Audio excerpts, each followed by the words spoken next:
आज हम ट्रिक देखने वाले हैं गुरुवादी गुण की, क्योंकि जो गुरुवादी गुण के जो उदाहरण थे, एग्जाम्पल थे, वो हमें याद नहीं हो रहे थे। तो मैंने क्या किया है, सभी जो भी उदाहरण है उनके कॉन्सेप्ट से उनकी ट्रिक बनाती है। तो क्योंकि आपको कॉन्सेप्ट याद रहेगा तो ट्रिक अपने आप याद आ जाएगी और सारे उदाहरण आप लिख सकते हो इसलिए एग्जाम में, चाहे AIGPT में कोई क्वेश्चन आए या फिर आपके फर्स्ट ईयर में यूनिवर्सिटी एग्जाम में कोई भी क्वेश्चन आए तो आपको ये सब कर देंगे। और ये हम पढ़ाएंगे आपके ऑनलाइन क्लासेस चल रही है हमारी आयुर्वेद नोटबुक यूट्यूब चैनल है जो हमारा।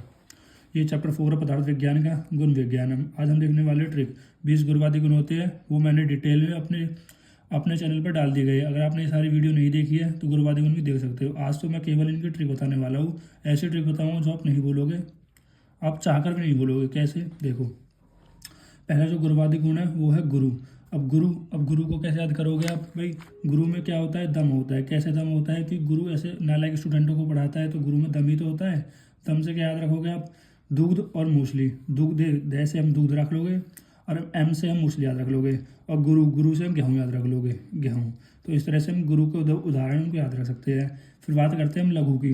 लघु में कौन कौन से उदाहरण है? चावल, छाछ और मूंग की दाल। कैसे, देखो। लघु, जब भी कोई पेशेंट, मतलब जब भी कोई बीमार हो जाता है, जब भी कोई पेशेंट है, डॉक्टर इससे क्या बोलता है? आप लघु खाना खाइए।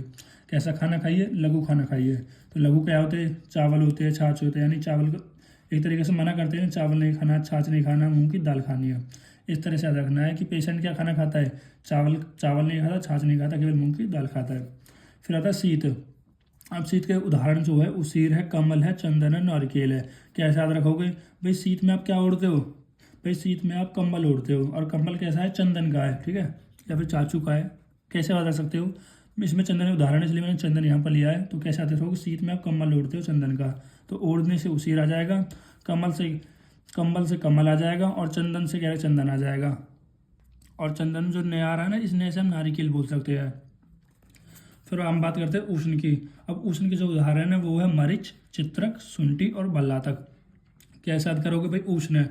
उष्ण कब करता है भाई? उष्ण कब होती है? जब मतलब माचिस से आप चलाओगे, माचिस को जलाओगे तभी उष्ण पैदा होती है, और जब उष्ण पैदा होगी तो भाप भी पैदा होगी। तो माचिस से कह रहा है कि जब आप जलाते हो तो भाप पैदा होती है। तो माचिस से क्या याद रखोगे? एम से मरीच, और चे से चित्रक, चे जो आ रहा है, से शुंठी, और भाप से बल्लातक याद रख लोगे। फिर आता है स्निग्ध। स्निग्ध में कैसे याद करोगे भाई? स्निग्ध में भाई घृत, तेल, ये तो आप जनरली भी याद रख सकते हो भाई। घृत है, तेल है, वसा है, मज्जा है, और ये क्या होते हैं हमारे भाई? महास्नेह होते हैं। ये आपको आराम से याद हो जाएंगे। फिर एक इसमें एग्जांपल आता है तिल, क्योंकि आगे भी एक चार आएंगे, कॉमन चार आएंगे, बस ये अलग आएगा। तो इसको आप कैसे याद कर लोगे? स्निग्ध, यानी स्निग्ध से क्या याद आएगा आपको? स्नेहा। और स्नेहा के क्या है? तिल है। तो याद रखना स्निग्ध में क्या आता है? तिल आता है, क्योंकि इसमें आप कन्फ्यूज हो गए आगे जब मैं बताऊंगा आपको। फिर आता है रूक्ष। अब रूक्ष को भी आप जनरली याद रख सकते हो कि जो रूक्ष खाना होता है, जैसे बाजरा हो गया, गाय का मूत्र हो गया, मधु हो गया, ये सब कैसे होते हैं? रूक्ष हो गए। इसकी मैं ट्रिक बना सकता था, लेकिन आप अगर ऐसे याद करोगे तो ज़्यादा बेटर रहेगा। फिर आता है मंद। मंद में क्या आ जाती है? वत्सनाभ। इसके उदाहरण अफीम, गुड़ेची। अफीम वही होती है जो आप मॉडर्न में पढ़ाई थी, और गुड़ेची हमारी गिलोई होती है त्रिदोषात्मक। कैसे याद करोगे? देखो, मंद से याद रखोगे क्योंकि आप मंद कहाँ चलते हो? बाग में चलते हो, तो बाग में कहाँ चलते हैं? मंद चलते हैं। तो बाग वैसे आ जाएगा वत्सनव, और ऐसे आ जाएगा अफीम, और कैसे आएगा? गुड़ेची। तो इस तरह याद रख सकते हो नाम से ही। फिर आता है तीचन। तीचन कैसे याद रखो? देखो, तीचन में आपको पहले उदाहरण देख लो, जायफल, पीपली और लहसुन और मरीच। इसमें बस आपको एक नाम याद करना है, जायफल। कि तीचन किस में होती है? जायफल में होती है। अब जायफल हो गया तो जैसे जायफल आ जाएगा, और पै से पिपली आ जाएगी, और लह से लहसुन आ जाएगा, और मैं से मरीच आ जाएगा। फिर हम देखते हैं स्त्र। अब स्त्र में क्या है हमारे पास? देखो, इसके उदाहरण जातिफल, खादिर, केला और परवल। कैसे याद रखोगे भाई? स्थिर कब हो गए? जब आप फल खाओगे, या फल कौन सा? केला खाओगे भाई, स्थिर तभी तो हो गए। और केला खाओगे यानी जब फल खाओगे, पूरा फल खाने से स्थिर होते हैं। जो स्थिर कौन से फल से? केला से। तो पूरा से परवल आ जाएगा, फल से हमारे पास जाति फल आ जाएगा, और खे से हमारे पास खादिर आ जाएगा, और केला से तो केला है ही।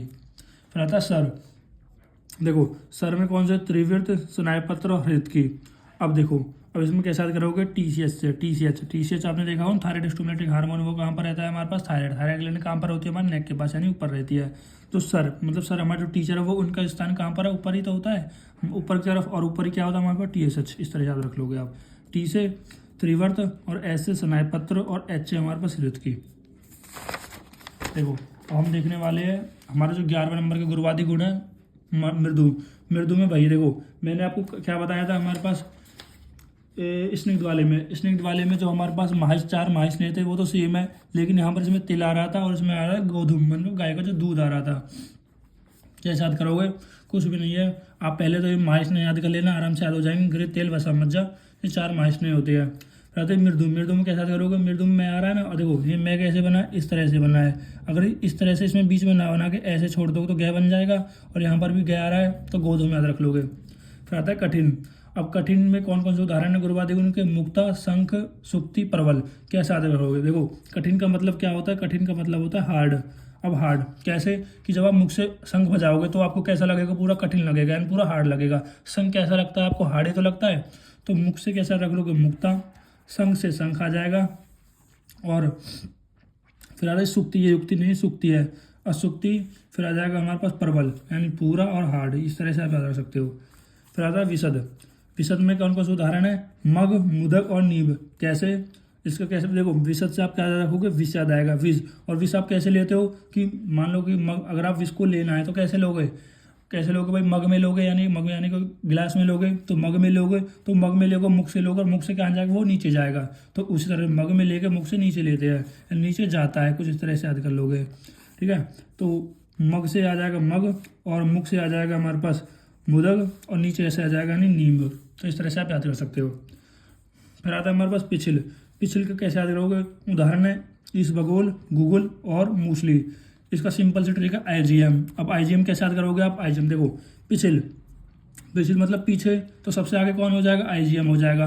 और आपने पढ़ा भी होगा जो आईजीएम एंटीबॉडीज है वो सबसे पहले अटैक करती है, सबसे पहले अटैक करेगी तभी तो करेगी जब सबसे आगे होगी, यानी जो आईजीएम एंटीबॉडी वो सबसे आगे होती है। और वैसे भी हमारे कॉन्सेप्ट से सबसे पहले अटैक यही करती है। तो आई से ईसबगुल, जी से गूगल और एम से मूसली।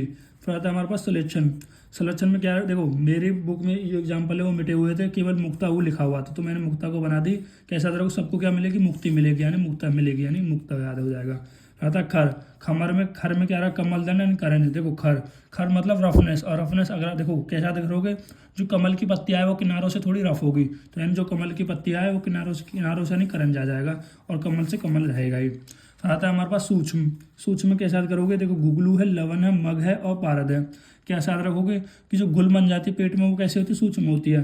यानी गुल्म का मतलब क्या? एक तरीके से जो गैस बनती है वो पेट में होती है। भाई पूरी बॉडी में थोड़ी बनती है, केवल पेट में बनती है, यानी छोटी जगह बनती है। तो गैस है गुगुल, लय से लवन, मैं से मग, और पेट से यानी पारद। ठीक है, फिर आता है स्थूल में क्या रखोगे? श्रीखंड, उड़द और दुग्ध। श्रीखंड, उड़द और उड़द की जो दाल हो दुग्ध, तो क्या साथ रखोगे? एस, इसका एस ले लेंगे, इसका यू ले लेंगे और इसका डी ले लेंगे, तो क्या बन जाएगा? सी यू डू और ओ लगा देंगे। देखो स्थूल कैसा होता है? स्थूल मतलब बड़ा शरीर। इंग्लिश में क्या बोलोगे? सुडोल बोलोगे। हिंदी में स्थूल बोलते हैं, इंग्लिश में सुडोल यानी बड़ा, तो इससे याद रख लोगे। फिर आता है सांद्र। सांद्र का मतलब होता है सॉलिडिटी। अब सॉलिडिटी को कैसे याद करोगे? भाई सॉलिड हो, जो चीज़ सॉलिड है होती है, या फिर सॉलिड हमारी जो बॉडी है वो सॉलिड किन चीज़ों से बनी होगी? भाई दूध, दही। जब आप क्या खाओगे? दही खाओगे, मक्खन खाओगे, मलाई खाओगे। अब द्रव मतलब फ्लूइड, यानी जो लिक्विड चीज़ है, भाई जल होगा, दूध होगा, या गन्ने का रस होगा। ठीक है, इस तरह से आप याद कर सकते हो। Thank you guys. अगर आपको ये ऐसी ट्रिक अच्छी लग रही हो, या फिर मेरा पढ़ाने का तरीका अच्छा लग रहा हो, कुछ भी जो भी आपको अच्छा लग रहा हो उसके लिए लाइक करें, और हमको जरूर कमेंट करें ताकि हम समझ सकें आपको वीडियो में कौन सी वीडियो अच्छी लग रही है, इस तरह की हम वीडियो बना सके। Thank you guys.